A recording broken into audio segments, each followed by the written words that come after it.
നന്ദിയാൽ നിറയുന്നു എന്നന്തരംഗം.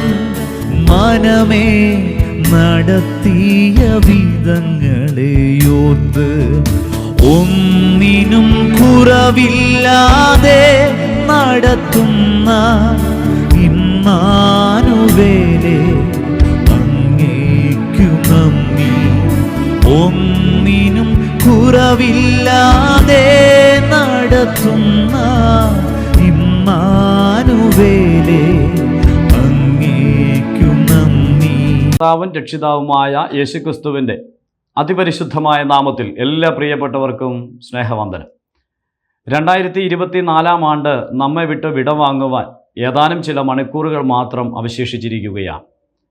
നീണ്ട 365 ദിവസങ്ങൾ ആരോഗ്യത്തോടും ബലത്തോടും ഈ ഭൂമിയിൽ ജീവിക്കുവാൻ സർവകൃപാലുവായ ദൈവം നമ്മെ ഏവരെയും ഇടയാക്കി തീർത്തു. പിന്നിട്ട നാളുകളിലേക്ക് പിന്തിരിഞ്ഞു നോക്കുമ്പോൾ എന്തെല്ലാം ഓർമ്മകളാണ് നമ്മുടെ മനസ്സിലുള്ളത്. സന്തോഷത്തിൻ്റെയും സൗഭാഗ്യങ്ങളുടെയും ഒരു വർഷമാണ്. അപ്പോൾ തന്നെ ജീവിതത്തിൽ അനുഭവിച്ചിട്ടുള്ള ദുഃഖങ്ങൾ, വേദനകൾ അത് നമുക്ക് ഓർത്തെടുക്കുവാൻ കഴിയുന്നതിനേക്കാൾ അപ്പുറമാണ്.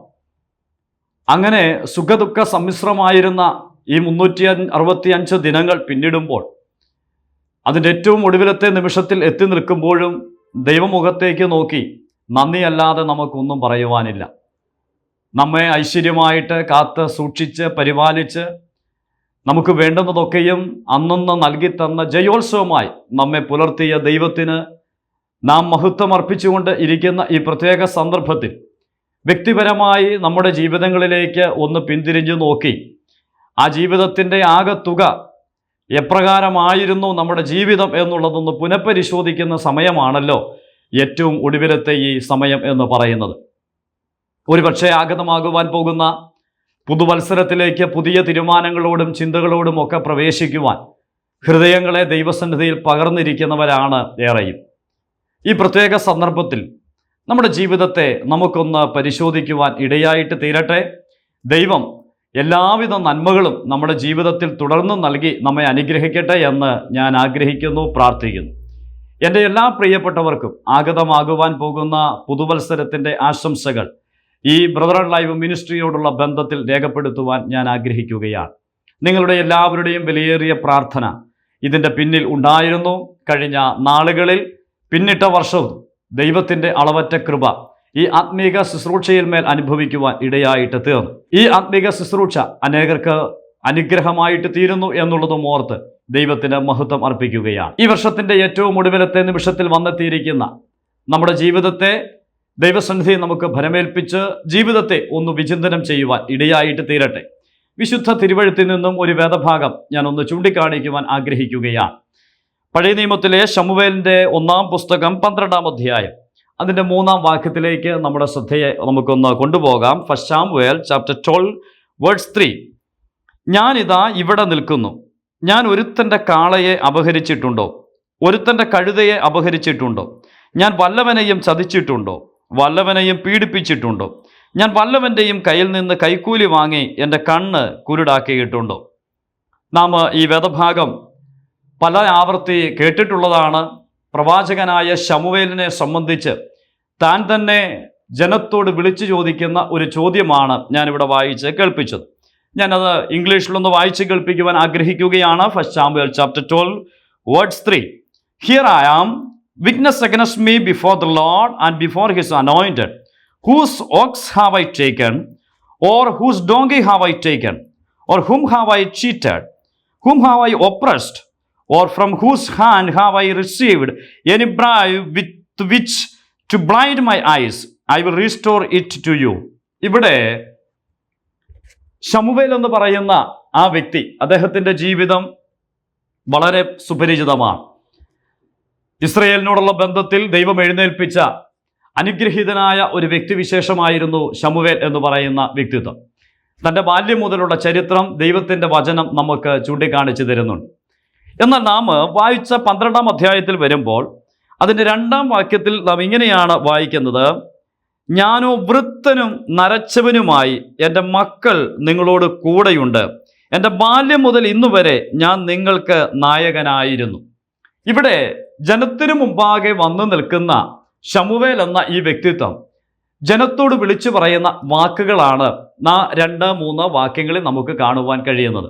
2-ാം വാക്യത്തിൽ അദ്ദേഹം പറയുക, എൻ്റെ മക്കൾ നിങ്ങളുടെ ഇടയിലുണ്ട്, ഞാൻ വൃദ്ധനും നരച്ചവനുമായി നാളിതുവരെയും നിങ്ങളുടെ നായകനായിട്ട് ഞാൻ നിൽക്കുകയാണ്.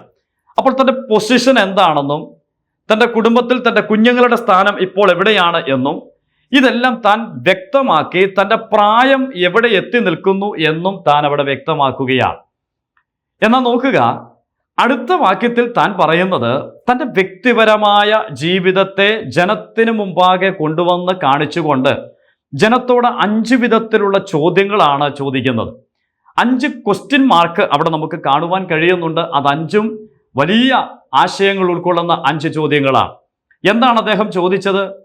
ആ ചോദ്യങ്ങൾ ഒന്നുകൂടെ ഞാൻ ആവർത്തിക്കുന്നു. അവിടെ നാം വായിക്കുന്നത് ഇങ്ങനെയാ, ഞാനിതാ ഇവിടെ നിൽക്കുന്നു. ഞാൻ ഒരുത്തൻ്റെ കാളയെ അപഹരിച്ചിട്ടുണ്ടോ? ഒരുത്തൻ്റെ കഴുതയെ അപഹരിച്ചിട്ടുണ്ടോ? ഞാൻ വല്ലവനെയും ചതിച്ചിട്ടുണ്ടോ? വല്ലവനെയും പീഡിപ്പിച്ചിട്ടുണ്ടോ? ഞാൻ വല്ലവൻ്റെയും കയ്യിൽ നിന്ന് കൈക്കൂലി വാങ്ങി എൻ്റെ കണ്ണ് കുരുടാക്കിയിട്ടുണ്ടോ? അടുത്ത വാക്ക് ശ്രദ്ധിക്കുക, യഹോവയുടെയും അവൻ്റെ അഭിഷിക്തൻ്റെയും മുമ്പാകെ എൻ്റെ നേരെ സാക്ഷീകരിപ്പിൻ, ഞാനത് മടക്കിത്തരാം. ഇവിടെ ശമൂവേൽ പ്രവാചകൻ ഈ ജനത്തിന് മുമ്പാകെ ചെന്ന് നിന്നിട്ട് തൻ്റെ പ്രാഗൽഭ്യം വെളിപ്പെടുത്തുകയാണ്. ഈ ആണ്ടിൻ്റെ ഏറ്റവും ഒടുവിലത്തെ നിമിഷത്തിൽ വന്നെത്തിയിരിക്കുന്ന നമുക്ക് ഓരോരുത്തർക്കും ദൈവജനത്തിൻ്റെ മുമ്പാകെയും ദൈവത്തിൻ്റെ മുമ്പാകെയും വന്നു നിന്നുകൊണ്ട് പ്രാഗൽഭ്യം വെളിപ്പെടുത്തുവാനുള്ള അതുല്യമായ ഒരു സന്ദർഭമാണ് സംജാതമായിട്ടിരിക്കുന്നത്. പ്രിയപ്പെട്ടവരെ, വാസ്തവത്തിൽ പ്രവാചകനായ ശമൂവേലിനോട് ചേർന്ന് നമുക്കും നമ്മുടെ ജീവിതത്തിൻ്റെ പ്രാഗൽഭ്യം വെളിപ്പെടുത്തുവാൻ ഇടയായിട്ട് തീരണം. നാം പലപ്പോഴും ആണ്ടിൻ്റെ ഏറ്റവും ഒടുവിലത്തെ നിമിഷങ്ങളിലേക്ക് എത്തുമ്പോൾ ദൈവം നല്ലവനും വിശ്വസ്തനുമായിരുന്നു എന്ന് മാത്രം പറഞ്ഞ് അതിലൊതുങ്ങി തൃപ്തരായിട്ട് തീരുന്നവരാണ്. എന്നാൽ വാസ്തവത്തിൽ നാം ദൈവസന്നിധിയിൽ നമ്മുടെ പ്രാഗൽഭ്യത്തെ വെളിപ്പെടുത്തേണ്ടത് ആവശ്യമാണ്. ഇവിടെ നാം വായിക്കുന്നത് പ്രവാചകന്റെ പ്രാഗൽഭ്യമാണ്.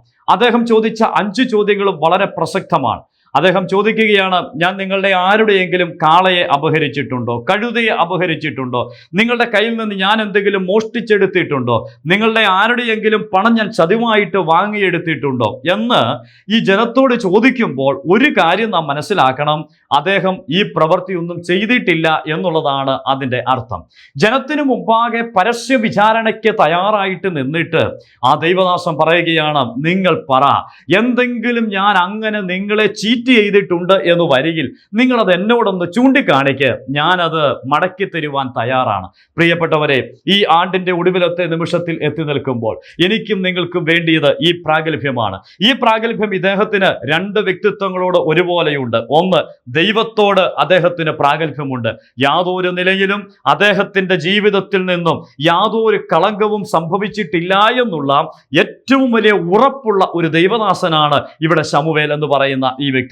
അദ്ദേഹം ദൈവത്തിന് മുമ്പാകെയാണ് അത് വെളിപ്പെടുത്തുന്നത്. അതുകൊണ്ടാണ് നാം അവിടെ വായിച്ചത്, യഹോവയുടെയും അവൻ്റെ അഭിഷിക്തന്റെയും മുമ്പാകെ എൻ്റെ നേരെ സാക്ഷീകരിപ്പിൻ. ഒരുപക്ഷെ ആളുകൾക്ക് പലതും പറയുവാനായിട്ട് കണ്ടു എന്ന് വന്നേക്കാം. പക്ഷെ അദ്ദേഹം പറയുക, യഹോവയുടെയും അവൻ്റെ അഭിഷിക്തന്റെയും മുമ്പാകെ സാക്ഷീകരിപ്പിൻ. ജനത്തിനു മുമ്പാകെ ഒരു തുറന്ന പുസ്തകമായി തൻ്റെ ജീവിതം ഇരിക്കുക. ഒരു മനുഷ്യനെ ചതിക്കാത്ത, വഞ്ചിക്കാത്ത, മാന്യമായ ജീവിതത്തിനുടമയായി വാർദ്ധക്യത്തിലെത്തി നരയിലെത്തി നിൽക്കുമ്പോഴും ആ മനുഷ്യൻ പ്രാഗൽഭ്യത്തോടെ പറയുക, ഞാൻ എൻ്റെ പുരുഷായുസ്സിൽ ഇന്നുവരെയും ഒരു മനുഷ്യനോടും ചതിവായി വഞ്ചനയായി ഒരു നിലയിലും ഇടപെട്ടിട്ടില്ല. പ്രിയപ്പെട്ടവരെ, ഞാൻ ഈ ആശയം നിങ്ങളുടെ മനസ്സിലേക്ക് ഒന്ന് കൊണ്ടുവരുവാൻ ആഗ്രഹിക്കുകയാണ്. ഈ വർഷത്തിൻ്റെ ഒടുവിൽ വന്നെത്തി നിൽക്കുമ്പോൾ നമുക്കേവർക്കും ദൈവസന്നിധിയിൽ ഈ പ്രാഗൽഭ്യമുണ്ടോ എന്ന് ഒന്ന് വിചിന്തനം ചെയ്യുവാൻ ഇടയായിട്ട് തീരട്ടെ. ഈ സംഭവബഹുലമായിരുന്ന ഒരു വർഷക്കാലം നമ്മെ വിട്ട് പിന്നിടുമ്പോൾ ഒരുപക്ഷെങ്കിൽ അറിഞ്ഞോ അറിയാതെയോ എത്രയോ കുറവുകൾ നമ്മുടെ ജീവിതത്തിൽ സംഭവിച്ചിട്ടുണ്ടാകാം. എന്നാൽ വാസ്തവമായും അറിഞ്ഞുകൊണ്ട് ഞാൻ ആരെയെങ്കിലും ഉപദ്രവിച്ചിട്ടുണ്ടോ? എൻ്റെ വാക്ക് ആർക്കെങ്കിലും വേദനയ്ക്ക് കാരണമായി തീർന്നിട്ടുണ്ടോ? ആരുടെയെങ്കിലും പണം ഞാൻ അപഹരിച്ചെടുക്കേണ്ടതായിട്ട് വന്നിട്ടുണ്ടോ? ഏതെങ്കിലും വ്യക്തിയോട് ഞാൻ വഞ്ചനയോടെ ഇടപെട്ടിട്ടുണ്ടോ? ഇതൊക്കെയും ഒന്ന് പുനഃപരിശോധിക്കുവാനുള്ള സന്ദർഭമായിട്ട് ഈ സന്ദർഭത്തെ ഒന്ന് കാണുന്നുവെങ്കിൽ എത്ര നന്നായിരുന്നു. ഇവിടെ പ്രവാചകൻ പറയുകയാണ്, ഞാൻ അങ്ങനെയൊന്നും ചെയ്തിട്ടില്ല.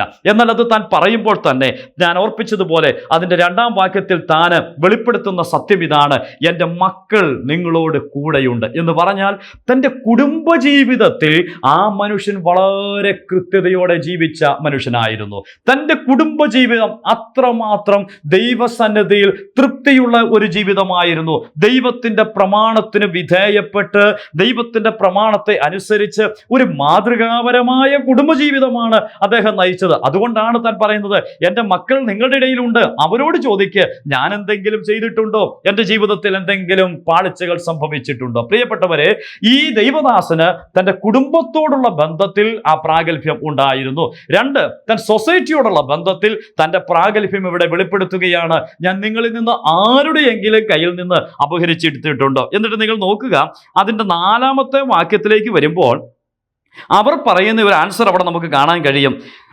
അതിന് അവർ, നീ ഞങ്ങളെ ചതിക്കുകയോ പീഡിപ്പിക്കുകയോ യാതൊരുത്തൻ്റെയും കയ്യിൽ നിന്നും വല്ലതും അപഹരിക്കുകയോ ചെയ്തിട്ടില്ല എന്ന് പറഞ്ഞു. നോക്കുക, ഈ ചോദ്യം പരസ്യമായിട്ട് സമൂഹത്തിന് മുമ്പാകെ ചോദിച്ചപ്പോൾ ജനം ഒന്നടങ്ക പറയുക, ഇല്ല, നീ ഞങ്ങൾ ഇതുവരെയും ചീറ്റ് ചെയ്തിട്ടില്ല, ഞങ്ങളുടെ യാതൊന്നും അപഹരിച്ചിട്ടില്ല എന്ന് പറഞ്ഞാൽ ആ ജനത്തിന് മുമ്പാകെയും ഈ പ്രവാചകന്റെ ജീവിതം ഒരു തുറന്ന പുസ്തകമായിരുന്നു. നോക്കുക, എത്രയോ നല്ല ഒരു വ്യക്തിത്വമാണ് ശമൂവേൽ എന്ന് പറയുന്ന ഈ ദൈവ പുരുഷൻ. പ്രിയപ്പെട്ട ദൈവമക്കളെ, നമ്മുടെ ജീവിതവും ഇന്ന് ഈ വർഷത്തിന്റെ ഒടുവിലെത്തി നിൽക്കുമ്പോൾ ദൈവമുമ്പാകെ പരിപൂർണമായിരിക്കാൻ ഇടയായിട്ട് തീരട്ടെ. പോരാ, നമ്മളുടെ കുടുംബജീവിതവും അത് ഏറ്റവും പവിത്രതയുള്ളതായിട്ടിരിക്കാൻ ഇടയായിട്ട് തീരട്ടെ. ഈ 2 മേഖലകളെ നാം വ്യക്തിപരമായിട്ടൊന്ന് ചിന്തിപ്പാൻ ഇടയായിട്ട് തീരണം. കഴിഞ്ഞ ഒരു വർഷക്കാലം എൻ്റെ കുടുംബജീവിതത്തിൽ, എൻ്റെ സാമൂഹിക ജീവിതത്തിൽ ഏതെങ്കിലും തരത്തിലുള്ള വക്രതയും വഞ്ചനയും ജീവിതത്തിൽ സംഭവിച്ചിട്ടുണ്ടോ? ഞാൻ ആ നിലയിൽ ഏതെങ്കിലും ഒരു വഴിയിലേക്ക് തിരിഞ്ഞു പോയിട്ടുണ്ടോ? അങ്ങനെ ഒന്ന് പരിശോധിപ്പാൻ ഇടയായിട്ട് തീരട്ടെ. ദൈവത്തിൻ്റെ ആത്മാവ് ഏതെങ്കിലും കുറവുകളെ ചൂണ്ടിക്കാണിക്കുന്നു എന്ന് വരികിൽ ഇന്ന് അത് ഏറ്റുപറഞ്ഞ് ഉപേക്ഷിക്കുവാൻ നമുക്കിടയായിട്ട് തീരേണ്ടതും വളരെ ആവശ്യമായിരിക്കുന്ന ഒരു വിഷയമാണ്. മാത്രമല്ല, ഈ വ്യക്തിയുടെ ജീവിതത്തെക്കുറിച്ച് ഇദ്ദേഹം വൃദ്ധനായിട്ട് നിൽക്കുമ്പോൾ ഇങ്ങനെ പറയുന്നുവെങ്കിൽ ഇദ്ദേഹത്തിൻ്റെ 2 സ്വഭാവം ദൈവത്തിൻ്റെ ആത്മാവ് ചൂണ്ടിക്കാണിക്കുന്നത് ഞാൻ നിങ്ങളുടെ ശ്രദ്ധയിലേക്ക് ഒന്ന് കൊണ്ടുവരുവാനായിട്ട് ആഗ്രഹിക്കുകയാണ്. ശമൂവേലിന്റെ പുസ്തകം 18-ാം അധ്യായത്തിലേക്ക് വരാം. First Samuel chapter 2 verse 18.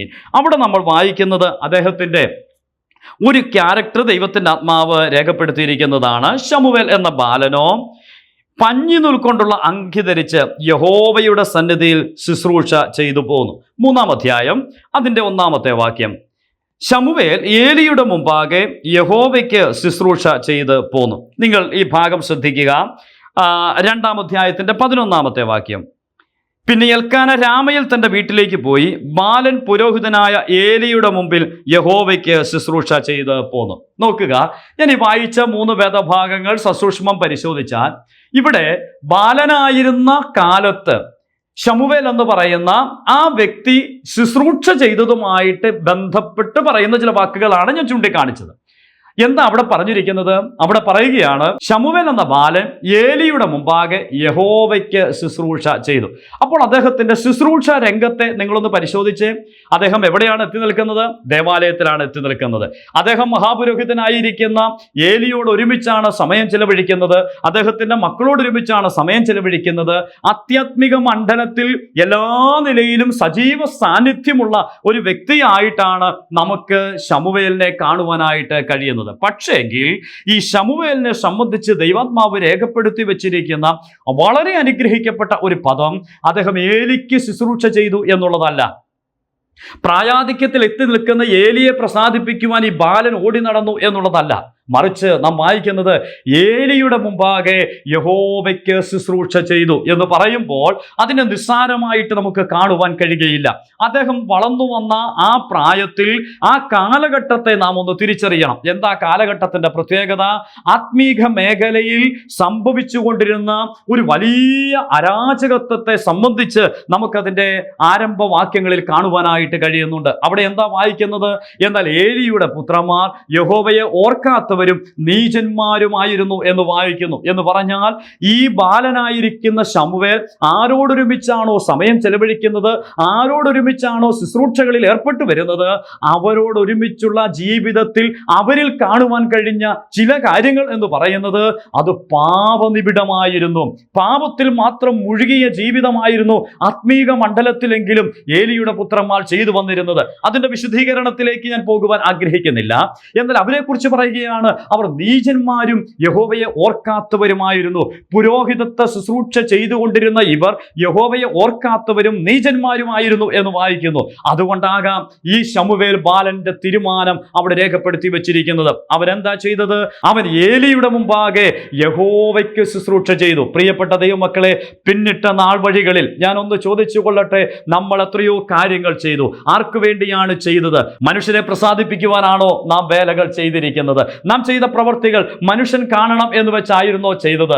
നാം പൗലോസിന്റെ വാക്കുകൾ കടമെടുത്താൽ പൗലോസ് പറയുന്ന ഒരു വാക്കിങ്ങനെയാ, മനുഷ്യരെ പ്രസാദിപ്പിക്കുന്നവരായിട്ട് ദൃഷ്ടി സേവയാൽ അല്ല എന്നാണ് പൗലോസ് പറഞ്ഞത്. നമ്മുടെ പ്രവൃത്തികൾ മറ്റുള്ളവരുടെ കണ്ണിന് കാണുവാൻ വേണ്ടി അല്ല നാം ചെയ്യേണ്ടത്. മറിച്ച് അവിടെ നാം വായിക്കുന്നത് യഹോവയ്ക്ക് ഏലിയുടെ മുമ്പാകെ ശുശ്രൂഷ ചെയ്ത ശമൂവേലിനെയാ. ദൈവത്തിനു വേണ്ടി ശുശ്രൂഷ ചെയ്ത് ദൈവനാമത്തിന്റെ മഹത്വത്തിനു വേണ്ടി നിലനിന്ന് ദൈവത്തെ പ്രസാദിപ്പിക്കണം എന്ന ചിന്തയിൽ മാത്രം മുന്നോട്ട് പോയ ഒരു ശമൂവേലിനെയാണ് അവിടെ നമുക്ക് കാണുവാനായിട്ട് കഴിയുന്നത്. ഞാൻ ചോദിക്കട്ടെ, നമ്മുടെ ജീവിതം വാസ്തവത്തിൽ പിന്നിട്ട നാളുകളിൽ അങ്ങനെയായിരുന്നുവോ? നാം ദൈവത്തിന്റെ നാമം മഹത്വപ്പെടണം എന്ന ചിന്തയിലായിരുന്നോ ജീവിതത്തെ മുന്നോട്ട് നയിച്ചത്? ഏതെങ്കിലും സാഹചര്യത്തിൽ മനുഷ്യർ കാണണം എന്ന നിലയിൽ നാം ചെയ്തിട്ടുണ്ടോ? ഇതൊന്ന് പരിശോധിക്കുവാൻ നമുക്കിടയായിട്ട് തീരട്ടെ. ദൈവത്തെ പ്രസാദിപ്പിക്കുവാൻ ഇടയായിട്ട് തീരണം. അങ്ങനെയെങ്കിൽ ശമൂവേലിനെ കുറിച്ച് വായിക്കുന്നത് അവൻ ഏലിയുടെ മുമ്പാകെ യഹോവയ്ക്ക് ശുശ്രൂഷ ചെയ്തു എന്നുള്ളതാണ്. രണ്ടാമത്തെ മറ്റൊരാശയം ഞാൻ അദ്ദേഹത്തോടുള്ള ബന്ധത്തിൽ ഒന്ന് ചൂണ്ടിക്കാണിക്കുവാൻ ആഗ്രഹിക്കുകയാണ്. ശമൂവേലിന്റെ 1-ാം പുസ്തകം 3-ാം അധ്യായം അതിന്റെ 20-ാമത്തെ വാക്യം. ശമൂവേലിന്റെ 1-ാം പുസ്തകം 3-ാം അധ്യായം അതിന്റെ 20-ാമത്തെ വാക്യം. അവിടെ നാം വായിക്കുന്നത് ഇങ്ങനെയാണ്: ദാൻ മുതൽ ബേർശേബ വരെയുള്ള ഇസ്രായേലൊക്കെയും ശമൂവേൽ യഹോവയുടെ വിശ്വസ്ത പ്രവാചകൻ എന്ന് ഗ്രഹിച്ചു. നോക്കുക, ശമൂവേലിനെ കുറിച്ച് വായിക്കുന്ന രണ്ടാമത്തെ ആശയം അവിടെ നാം വായിക്കുന്നത് അദ്ദേഹം വിശ്വസ്ത പ്രവാചകനായിരുന്നു. A faithful prophet. അദ്ദേഹം വിശ്വസ്തനായ പ്രവാചകനായിരുന്നു എന്ന് നാം അവിടെ വായിക്കുകയാണ്. പ്രിയപ്പെട്ടവരെ, ശമൂവേലിനെ സംബന്ധിച്ച് തൻ്റെ പൂർണ്ണമായിരിക്കുന്ന ജീവിതത്തെ ഒന്ന് പരിശോധിച്ചാൽ അദ്ദേഹത്തെക്കുറിച്ച് ദൈവത്തിൻ്റെ ആത്മാവിന് പറയുവാനുള്ളത് അദ്ദേഹം വിശ്വസ്തനായിരുന്നു എന്നുള്ളതാണ്. നമുക്കറിയാം, ബൈബിളിന്റെ ഏറ്റവും ഒടുവിലേക്ക് വരുമ്പോൾ അവിടെ ഇസ്രായേലിന്റെ ഒരു മാപ്പ് നൽകിയിട്ടുണ്ട്. ആ മാപ്പ് നിങ്ങൾ പരിശോധിച്ചാൽ ഇവിടെ പറഞ്ഞിരിക്കുന്ന ആ 2 സ്ഥലങ്ങൾ അവിടെ രേഖപ്പെടുത്തിയിട്ടുണ്ട്. 20-ാം വാക്യത്തിൽ വായിക്കുന്നു, ദാൻ മുതൽ ബേർശേബ വരെ. ഈ 2 സ്ഥലങ്ങൾ നിങ്ങൾ പരിശോധിച്ചാൽ ദാൻ എന്ന് പറയുന്നത് ഏറ്റവും മുകളിലും ബേർശേബ എന്ന് പറയുന്നത് ഏറ്റവും താഴെയുമായിട്ടാണ് നമുക്ക് കാണുവാൻ കഴിയുന്നത്. അങ്ങനെ ആണെങ്കിൽ ദാൻ മുതൽ ബേർശേബ വരെ എന്ന് പറഞ്ഞാൽ അതിന്റെ അർത്ഥം ഈ ഭൂപടത്തിന്റെ മുകൾ തൊട്ട് താഴെ വരെ, അല്ലെങ്കിൽ അവർ വസിച്ചിരുന്ന ദേശത്തിന്റെ ഒരു വശത്ത് നിന്ന് മറുവശം വരെയുള്ള സകല മനുഷ്യർക്കും ഒരുപോലെ പറയുവാൻ ഒറ്റ കാര്യമേ ഉള്ളായിരുന്നു. അവർ പറയുന്നത് ഇദ്ദേഹം ഒരു വിശ്വസ്തനായ പ്രവാചകൻ എന്നുള്ളതായിരുന്നു. അവർ ഇന്ന് വരെ കാണാത്ത, ഒരു വ്യക്തിയിലും കണ്ടെത്താത്ത ഒരു വിശ്വസ്തത ദൈവം മുമ്പാകെ കാത്തു സൂക്ഷിച്ച ഒരു വ്യക്തിത്വമായിരുന്നു ശമൂവേൽ എന്നാണ് അവർക്കും പറയുവാനായിട്ടുള്ളത്. പ്രിയപ്പെട്ടവരെ, എത്രയോ അനുഗ്രഹീതമായ സാക്ഷ്യമാണ് ശമൂവേലിനെ കുറിച്ച് നമുക്ക് കാണുവാനായിട്ട് കഴിയുന്നത്. നാം സങ്കീർത്തനത്തിൽ വരുമ്പോൾ ഒരു ഭക്തന്റെ കണ്ണുനീരോടെയുള്ള പ്രാർത്ഥന ഇങ്ങനെയാണല്ലോ വായിക്കുന്നത്: യഹോവേ രക്ഷിക്കണമേ, ഭക്തന്മാർ ഇല്ലാതെ പോകുന്നു, വിശ്വസ്തന്മാർ മനുഷ്യപുത്രന്മാരിൽ കുറഞ്ഞു പോകുന്നു. അങ്ങനെ ഒരു കാലഘട്ടത്തെ കുറിച്ച് കണ്ണുനീരോടെ ഓർത്ത് സങ്കീർത്തനക്കാരൻ പ്രാർത്ഥിക്കുമ്പോൾ ഞാനും നിങ്ങളും എത്തി നിൽക്കുന്ന ഈ ആധുനിക ലോകത്തിലെ ഏറ്റവും വലിയ പ്രശ്നമെന്ന് പറയുന്നത് ദൈവമുമ്പാകെ വിശ്വസ്തന്മാരുടെ എണ്ണം കുറഞ്ഞു പോയിക്കൊണ്ടിരിക്കുകയാണ്. പിന്നിട്ട് ഒരു വർഷക്കാലം ഞാൻ ദൈവമുമ്പാകെ വിശ്വസ്തനായിരുന്നു. എന്നെ ഏൽപ്പിച്ച എല്ലാ മേഖലകളിലും ഞാൻ വിശ്വസ്തനായിരുന്നു. എൻ്റെ ആത്മീക ജീവിതത്തിൽ, എൻ്റെ വ്യക്തിപരമായ ജീവിതത്തിൽ, എൻ്റെ സാമൂഹിക ജീവിതത്തിൽ, എൻ്റെ സഭാ ജീവിതത്തിൽ ഞാൻ വിശ്വസ്തത കാത്തു സൂക്ഷിച്ചിട്ടുണ്ടോ? അത് വിലയിരുത്തുവാൻ ഇന്നേ ദിവസം നമുക്കിടയായിട്ട് തീരട്ടെ. പ്രിയപ്പെട്ടവരെ, വിശ്വസ്തന്മാരുടെ എണ്ണം കുറഞ്ഞു പോകുമ്പോൾ ഇല്ല, ഇവിടെ കുറവില്ല എന്ന് ദൈവം പറയുവാൻ തക്കവണ്ണം എന്റെയും നിങ്ങളുടെയും ജീവിതത്തിൽ വിശ്വസ്തത കാണിക്കുവാൻ ഇടയായിട്ട് തീരേണ്ടത് ആവശ്യമാണ്. ശമൂവേലിനെ സംബന്ധിച്ച് ദൈവത്തിന്റെ ആത്മാവ് രേഖപ്പെടുത്തി വയ്ക്കുകയാണ്, അവൻ ദാൻ മുതൽ ബേർശേബ വരെയുള്ള ആളുകളാൽ ഒരുപോലെ പറയപ്പെട്ടു, അവിടുന്ന് വിശ്വസ്ത പ്രവാചകൻ. അങ്ങനാണെങ്കിൽ അവൻ ഏലിയുടെ മുമ്പാകെ യഹോവയ്ക്ക് ശുശ്രൂഷ ചെയ്തവൻ, അവൻ വിശ്വസ്തനായ പ്രവാചകൻ. ഇനിയും അദ്ദേഹത്തെ കുറിച്ച് ധാരാളം കാര്യങ്ങൾ രേഖപ്പെടുത്തിയിട്ടുണ്ട്. ഞാൻ അവിടേക്കൊന്നും പോകുന്നില്ല. നാം വായിച്ച 12-ാം അധ്യായത്തിന്റെ 3-ാം വാക്യത്തിലേക്ക് വരുമ്പോൾ അവിടെ എത്തുമ്പോൾ വൃദ്ധനായി വാർദ്ധക്യത്തിലെത്തി, പ്രായാധിക്യത്തിലെത്തി, ഏറ്റവും ഒടുവിലത്തെ സമയങ്ങളിലേക്ക് എത്തിയിരിക്കുന്ന ശമൂവേലിനെയാണ് നമുക്ക് കാണുവാൻ കഴിയുന്നത്. പക്ഷേ അവിടെ അദ്ദേഹം വെളിപ്പെടുത്തുകയാണ്. എന്താ വെളിപ്പെടുത്തുന്നത്? ഞാൻ എൻ്റെ ജീവിതം നിങ്ങളുടെ മുമ്പാകെ തുറന്നു വെച്ചിരിക്കുകയാണ്. നിങ്ങൾക്ക് എന്തെങ്കിലും എന്നെ കുറിച്ച് പറയുവാനുണ്ടെങ്കിൽ പറയുക. നിങ്ങൾ യഹോവയുടെ അഭിഷിക്തന്റെ മുമ്പാകെ അതൊന്ന് സാക്ഷീകരിപ്പിൻ. ഞാൻ എന്തെങ്കിലും അപഹരിച്ചിട്ടുണ്ടെങ്കിൽ ഞാനത് മടക്കി തരാം. പ്രിയപ്പെട്ട ദൈവജനമേ, ഈ വർഷത്തിന്റെ ഒടുവിലത്തെ നിമിഷത്തിലെത്തി നിൽക്കുമ്പോൾ നമ്മുടെ ജീവിതത്തെ നമുക്കൊന്ന് വിലയിരുത്തുവാൻ ഇടയായിട്ട് തീരട്ടെ. നമുക്കും ഒരു തുറന്ന പുസ്തകമായി നമ്മുടെ കൂട്ടു സഹോദരങ്ങളുടെ മുമ്പാകെ, നമ്മുടെ ജനത്തിന് മുമ്പാകെ നമുക്കൊന്ന് ചെന്ന് നിന്നിട്ട് ചോദിക്കാം, സഹോദര, ഞാൻ എന്തെങ്കിലും താങ്കളോട് ചെയ്തിട്ടുണ്ടോ? ഏതെങ്കിലും തരത്തിലുള്ള കുറവുകൾ എൻ്റെ ജീവിതത്തിലുണ്ടോ? ഞാൻ ഈ വേദഭാഗം ചിന്തിക്കുമ്പോൾ വ്യക്തിപരമായ എൻ്റെ ജീവിതത്തിലേക്കും ഞാനൊന്ന് ചിന്തിക്കുകയുണ്ടായി. തുറന്ന ഹൃദയത്തോടും ശുദ്ധ മനസാക്ഷിയോടും ഇങ്ങനെ പറയട്ടെ, പിന്നിട്ട ഒരു വർഷക്കാലം ഓർത്തെടുക്കുമ്പോൾ ഞാൻ ഇങ്ങനെ പറയട്ടെ, ആർക്കും ഒരു ദോഷം ചെയ്തു എന്ന് പറയുവാൻ എൻ്റെ ഹൃദയത്തിലില്ല. ആർക്കെങ്കിലും എന്തെങ്കിലും തരത്തിലുള്ള വഞ്ചന ചെയ്തു എന്ന് പറയുവാൻ എൻ്റെ ഹൃദയത്തിലില്ല. ഇതുവരെയും ആരെയും ചതിക്കുവാനോ വഞ്ചിക്കുവാനോ പോയിട്ടില്ല. പ്രിയപ്പെട്ടവരെ, നമുക്ക് ദൈവമുമ്പാകെ ഒരു പ്രാഗൽഭ്യം ഉണ്ടാകട്ടെ.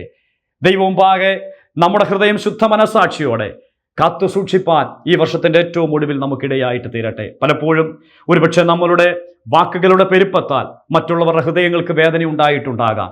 അത് തീർച്ചയായിട്ടും സ്വാഭാവികമായിട്ടും സംഭവിക്കുവാൻ സാധ്യതയുള്ള ഒരു കാര്യമാണ്. ഒരു മനുഷ്യർക്കും ഒരു ദോഷവും ചെയ്തിട്ടില്ല എന്നുള്ളത് ഹൃദയത്തിന്റെ ഉള്ളിൽ നിന്നും പറയുവാൻ നമുക്കിടയായിട്ട് തീരട്ടെ. ദൈവമുമ്പാകെ നമ്മെ തന്നെ ഒന്ന് സമർപ്പിക്കാം. ഒരുപക്ഷെ പിന്തിരിഞ്ഞു നോക്കുമ്പോൾ ധാരാളം കുറവുകൾ നമുക്ക് കണ്ടേക്കാം. ഒരുപക്ഷെങ്കിൽ പ്രവാചകനായ ശമൂവേലിനെ പോലെ പ്രാഗൽഭ്യത്തോടെ സംസാരിക്കുവാൻ നമുക്ക് കഴിയാത്ത ഒരു കുറവ് നമ്മുടെ ജീവിതത്തിൽ കണ്ടേക്കാം. എന്നാൽ ആ കുറവിനെ ഓർത്ത് ദുഃഖിക്കേണ്ട സമയമല്ലിത്. ആ കുറവുകളെ മുഴുവൻ ദൈവമുമ്പാകെ ഏറ്റുപറയുവാൻ ഇതാ നമ്മുടെ മുമ്പാകെ ഒരു സമയം എത്തിയിരിക്കുകയാണ്. ഈ വർഷം പിന്നിട്ട് പോകുമ്പോൾ നമുക്ക് നമ്മുടെ കുറവുകളെ ദൈവമുമ്പാകെ ഏറ്റുപറയാം. കർത്താവേ, ഞങ്ങളുടെ ജീവിതത്തിൽ കുറവുകൾ സംഭവിച്ചിരുന്നു, ബലഹീനതകൾ സംഭവിച്ചിരുന്നു, പരാജയങ്ങൾ സംഭവിച്ചിരുന്നു. ഞാൻ ഇന്നുവരെയും പിണക്കം വെച്ചുകൊണ്ടിരിക്കുന്ന ചില ആളുകളുണ്ട്. ഞാൻ ഇതുവരെയും മിണ്ടാതെ മുന്നോട്ട് പോകുന്ന ചില ആളുകളുണ്ട്.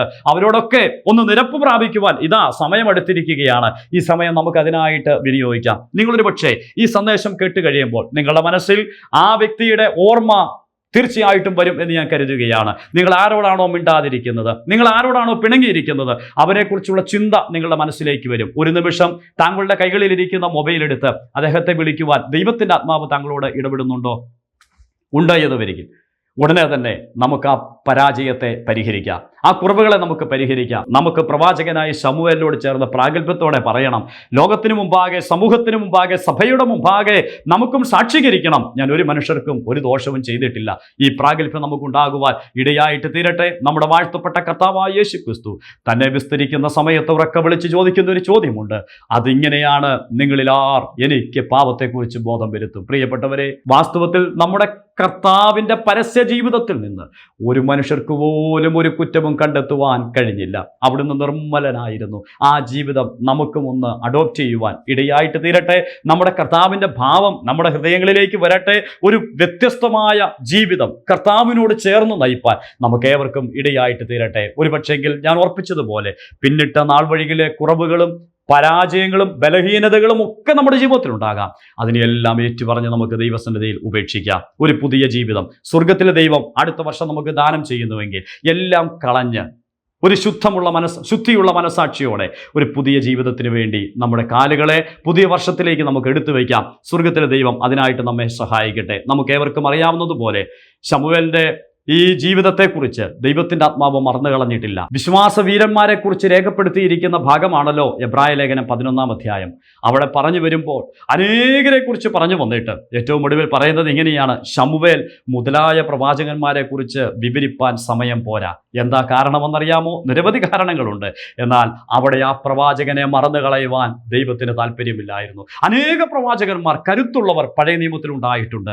അവരെക്കുറിച്ചൊന്നും പേരുകൾ അവിടെ രേഖപ്പെടുത്തിയിട്ടില്ല എന്ന് വരികിൽ ഒരിക്കലും. ശമൂവേൽ പ്രവാചകന്റെ പേര് അവിടെ രേഖപ്പെടുത്തി വെച്ചു. ദൈവാത്മാവ് അത് മറന്നു കളഞ്ഞില്ല. എന്താ കാരണമെന്നറിയാമോ? അതിന്റെ കാരണം അവൻ വിശ്വസ്തനായ പ്രവാചകനായിരുന്നു. അവൻ സാക്ഷ്യമുള്ള പ്രവാചകനായിരുന്നു. അവൻ ഏലിയുടെ മുമ്പാകെ യഹോവയ്ക്ക് ശുശ്രൂഷ ചെയ്ത് ദൈവനാമ മഹത്വത്തിന് വേണ്ടി ജീവിച്ച പ്രവാചകനായിരുന്നു. അവൻ സമൂഹത്തിലും കുടുംബത്തിലും വ്യക്തി ജീവിതത്തിലും മാതൃക കാത്തു സൂക്ഷിച്ച പ്രവാചകനായിരുന്നു. ഇങ്ങനെ ഒരു വ്യക്തിയെ പോലെ നമുക്കും നമ്മുടെ ക്രിസ്തീയ ജീവിതത്തെ ധന്യതയുള്ളതാക്കി തീർക്കുവാൻ സ്വർഗത്തിലെ ദൈവം നമ്മയെവരെയും സഹായിക്കട്ടെ. ഈ ശമൂവേൽ നമ്മുടെ മുമ്പാകെ 2024 ഒടുവിലത്തെ നിമിഷങ്ങളിൽ എത്തി നിൽക്കുമ്പോൾ ഒരു വെല്ലുവിളിയായിട്ടിരിക്കുകയാണ്. അദ്ദേഹത്തിന്റെ ജീവിതം നമുക്ക് സ്വീകരിക്കുവാൻ കഴിയുന്ന ആത്മീക പാഠങ്ങളെ ഉൾക്കൊണ്ടുകൊണ്ട് വിശ്വസ്തയോടെ മുന്നോട്ട് പോകുവാൻ സർവ്വകൃപാലുവായ ദൈവം നമ്മയെവരെയും സഹായിക്കട്ടെ. ഈ വചന കേൾവി അതിന് മുഖാന്തരമായിട്ട് തീരട്ടെ. സ്വർഗത്തിലെ ദൈവം അടുത്തൊരു വർഷം നമുക്ക് ദാനമായിട്ട് തരുന്നു എങ്കിൽ എല്ലാവിധത്തിലുള്ള നിർമ്മലതയോടും ദൈവത്തോടുള്ള സ്നേഹത്തിലും വിശ്വസ്തരായി കർത്താവിന് വേണ്ടി മുന്നേറുവാൻ ദൈവം നമ്മയെവരെയും സഹായിക്കുമാറാകട്ടെ. ഈ വചന കേൾവി അതിന് മുഖാന്തരമായിട്ട് തീരട്ടെ. ബ്രദർ ആൻഡ് ലൈവ് മിനിസ്ട്രിയുടെ എല്ലാ പ്രേക്ഷകർക്കും ആഗതമാകുവാൻ പോകുന്ന പുതുവത്സരത്തിന്റെ എല്ലാ അനുഗ്രഹങ്ങളും സമ്പൽ സമൃദ്ധിയും ഉണ്ടാകട്ടെ എന്ന പ്രാർത്ഥനയോടുകൂടി എൻ്റെ വാക്കുകൾക്ക് വിരാമം കുറിക്കുന്നു. കർത്താവിൻ്റെ നാമം മാത്രം മഹത്വപ്പെടുമാറാകട്ടെ. ആമേൻ.